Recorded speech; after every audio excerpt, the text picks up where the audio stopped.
What's going on, YouTube? Legend here once again. This time at you again with some more Honkai Star Rail, and this time talk about Robin. All right, not just Robin actually, because it looks like Prydwen has made a brand new tier list. Looks like they made all kinds of changes to it. So we're gonna talk about it. We're gonna talk about where all the characters lie, my agreements with it, my problems with it, and well, if Robin was placed in the right place. Let's take a look. So here we got the Prydwen tier list here. Okay. So now, they made a couple changes that I respect, all right, but some not so much. Well, I mean, I'm gonna talk about this when we get over to Amplifier, but I did predict that they would all be on the same level. I said this in my Ron May versus Robin video that I think they all should be S+. And the way this tier list is set up, I am taking tier 0 and 0.5 to be what we would consider to be S+ before. It's just that from what I think, you know what? I think they did explain somewhere. Let's see. All right, so yeah. So basically, yeah. So it is what I thought, essentially. These half tiers were essentially the same tier before, but you know, it's just to kind of create a bigger difference because, like, perfect example was Acheron. Acheron was leagues above the other damage dealers, but they were all S+. But you did want to also kind of show that Dan Heng and Jing Liu were fantastic too, you know? So they essentially separated the tiers and changed their names. So tier 0 and 0.5 were essentially S+. Tier 1, tier 1.5 is essentially still S. You know, tier 2 is essentially A, 3, B, tier 4, C, and then tier 5, D, right? So let's look at it that way, all right? For those of you who might have trouble translating the numbers to the what the letters were before. But yeah, but here we have on the damage dealers, we have tier 0, Acheron. Who can disagree? She's a monster. She can't be stopped. She scares me a little bit, you know. She's out of control, you know. She's out of control. In the previous tier list video, I said that I believe that she did deserve her own tier above. I did, because like she is a tier above the rest. She's just a monstrosity. Like, what can I tell you, right? And then of course I agree with Dan Heng and Jing Liu. They are both within the same tier. They are monsters. Now that Sparkle is here, Dan Heng hangs with Jing Liu no problem whatsoever. So fantastic, right? And then this surprised me a little bit right here, but they have Dr. Ratio a whole half a tier above all the other ones, all right? Which I agree with, honestly. Dr. Ratio is a monster, especially with now the whole Fallout team like really here doing its thing. Dr. Ratio is an absolute beast. He is putting up big numbers, right? I would say he's fighting to try to get to 0.5, you know? Just give him a little bit more and he's there. But he's crazy. He is crazy. You know, his follow-up attacks hit like a truck. And he can just send them out, you know? So I do agree with him being just above the rest, right? Scylla and Jinwan in the same tier makes sense to me. Clara, I can't really speak for Clara. I don't have a Clara. So I can't really speak for her, but you know, I can see that. Xing Shui, you know, whatever. I still think she's overrated, but you know, she is good. So Blade. Man, I still think Blade is slightly underrated. I do think he's stronger than Sealy and stronger than Jinyuan. I do think so. So him being a half a tier below, I don't know, still doesn't sit right with me. I mean, granted, I know that Jinyuan and Sealy have gotten some pretty large buffs in the terms of Sparkle. But the thing is, though, maybe people don't realize, but Sparkle also buffed Blade too. You know, his follow-up attack hits pretty hard now. I don't know. Maybe people don't see that, but he does pretty good. I don't know. He does pretty. I think he's up there with them too, and then put Argenti up in tier 2. Now, granted, I don't have Argenti, so I'm not really gonna try and defend him too much. I think him being that low is, I don't know. I feel like from when I tried him out when he first came out, he seemed to be hitting pretty hard. So I don't know what could have changed with that, but the only reason I'll accept this is because he's fantastic at pure fiction, and that's really what he's meant for. And as long as they give him his flowers in pure fiction, then that's fine. Well, let's take a look. Let's just look at pure fiction. We're not going to go over all of pure fiction, but we're just going to take a look. They fixed Acheron placement in pure fiction, but they put him in tier 1. They don't like Argenti. All right, well, whatever. Okay, I don't know if I agree with Argenti, but they don't like him. And the rest, I agree with. I don't have any problems with the rest of damage dealers. Then we have specialists. So nobody's in tier 0 above everything.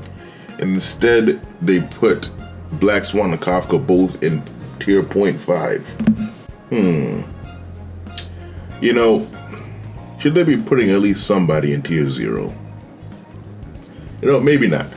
Because I guess if nobody clearly is above the rest, like just on a whole other level, no, I don't agree, because Black Swan and Kafka, I do think, are on that tier 0 whole other level. Before Acheron came, Black Swan and Kafka together were the strongest team in the game. And now they're the second strongest team in the game. I'm telling you right now, Black Swan and Kafka together is stronger than Jing Liu and Dan Hong by themselves. So, when I say by themselves, I mean in their respective team. I don't mean solo. I do think they're tier 0 together. But, you know, it is what it is, I suppose. I would put them up there. And then I'd put Topaz in 0.5. Mainly because Topaz is just gaining more and more value. Now with the full follow-up team, she's a monster. She hits hard. You know, I mean, well, no, she doesn't hit hard. She hits very often, and she causes a chain reaction of follow-up attacks all the time.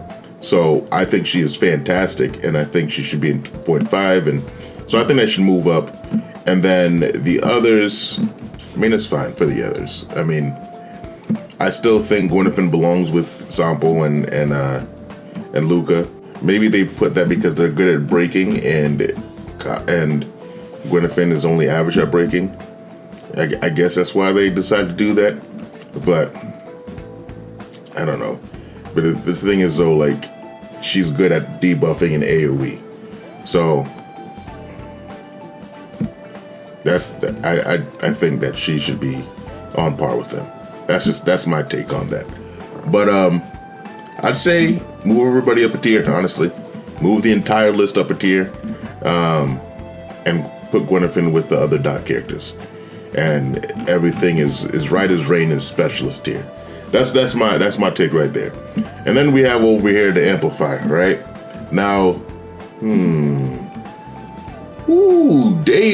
they had the balls to do it. Finally, they had the balls to do it. They said, hey, you know what? It's about time we told the truth. And the truth is that Ting Yun is a step above the rest. I'm telling you, until she is power crept, she has surpassed Bronya, like, clearly. From what I can see, she has. And listen, I'm somebody that when I did the yearly thing or whatever, the yearly event, Bronya was my most used unit. Like, I use Bronya more than anything else. So I know Bronya's value. I know, like, I understand. But I know that Ting Yun supplying so much energy and being able to buff at the same time is fantastic. Like, it is fantastic. What Bronya does has essentially been outdone by Sparkle. It is what it is. Like, situations where I'm like, Bronya will go good here, but then I'll be like, well, I have E2 S1, but I'm going to be running low on skill points, so maybe I should just go with Sparkle, you know? And that's the situation every single time. So I barely use Bronya anymore. But Ting Yun I do use still. Because sometimes when you want to do hyper carry, having that ult up is just phenomenal, you know? And whoever comes to power creep Ting Yun might be too strong. And they will be tier 0 above everybody else. Like, fantastic. So that's my thought on that. But let's talk about this right here. Let's talk about Robin, Ron May, and Sparkle. I do believe they're all on the same tier. I think they're fantastic. Like, I've been testing out Robin. I'm not done testing her out, but I've been testing out Robin. And her performance, like, I have an E2 S1,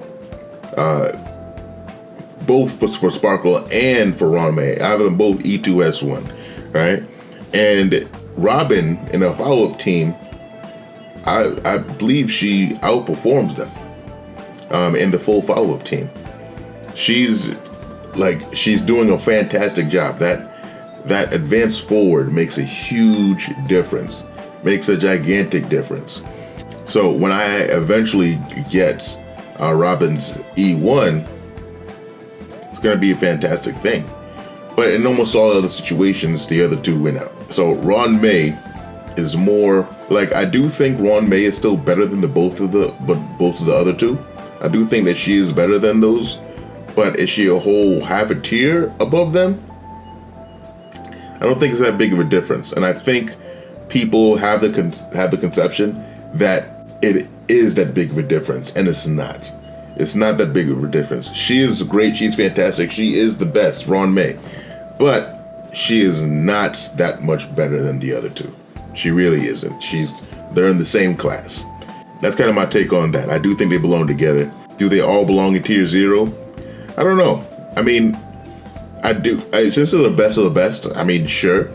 But, I mean, at the same time, you don't want tier 0 to get too crowded. So, I feel like tier 0 is supposed to be, they're a step above the rest. And there's too many to be a step above the rest, you know? So, I agree with that placement. I agree with this placement. I do still think Pella belongs up with Silverwolf. I do think that Pella is fantastic. I do think because like she does it in AoE, and yeah, it doesn't last as many turns when it comes to her defense down versus Silverwolf lasts a long time. The fact of the matter is, like, she can spam it. You know, she can spam it pretty easily between her traces, and if you put a certain light cone on her, which I don't do. But even without that light cone, the Silverwolf event light cone, even without that light cone,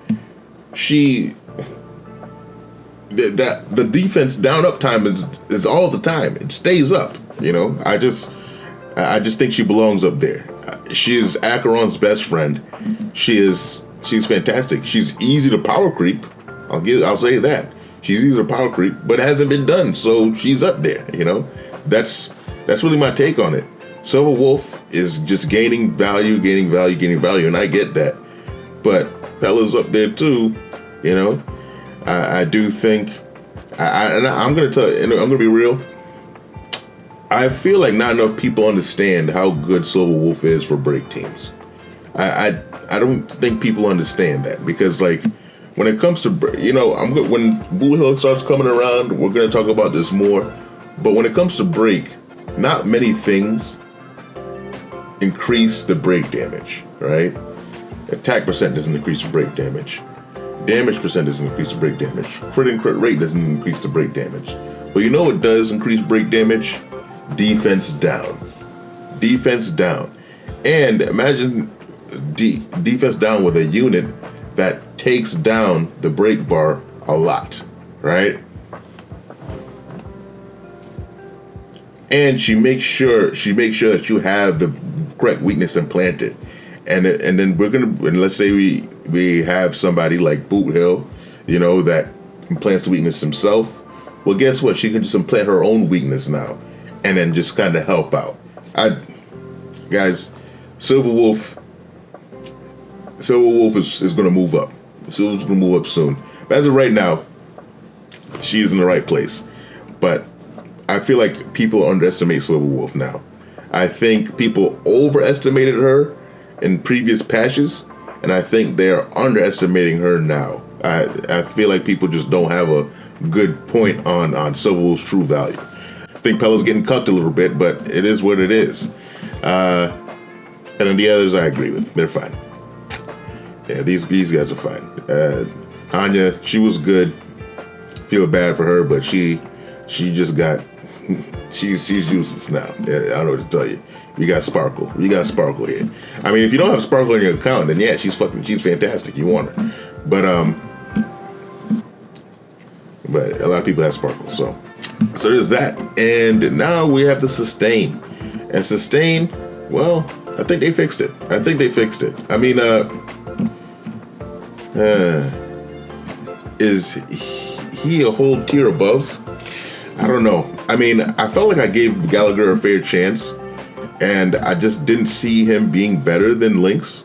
But maybe I didn't give enough of a chance. Maybe I didn't. People were trying to argue that he's just as good as Luocha. Y'all need to slow the hell down. This is crazy. That is a crazy. Like, I don't know. Y'all need to slow down with that. He's good. Like when he's at E6, he can heal a lot more and better. But just the simple fact that Luocha doesn't need to use skill. Come on, guys. But yeah, but tier 0, I completely agree with. I feel like I feel like most people can agree with this. Aventurine and Fushwana just cracked their monsters. They're fantastic. Whoa, arguably belongs with them, but for the simple fact that she doesn't have as much survivability as them, I can agree with it, and I agree with this placement. She is fantastic. She helps out a lot. A lot of times you want to use her over these two, but hers, like, you can get killed with her on the team. It's a skill issue if you do, but it can happen. You know, it can definitely happen. Luocha being half a tier below, I agree. And yeah, I just talked about this right here. I think they do belong together. I do think Japard is slightly better than these two, but you know, them being on the same tier isn't an issue for me. And then yeah, these two down here makes sense to me. They'll put Harmony Trailblazer up next patch. Now I don't see Harmony Trailblazer in here, but yeah, plus not a lot of people have been able to even play with Harmony Trailblazer. So, but yeah, I do believe I did. Yeah, but this I feel like this is looking in much better shape than it was before. I do like how they changed it up when it comes to the meta characters, the niche characters, the forgotten characters, and the apex predators. But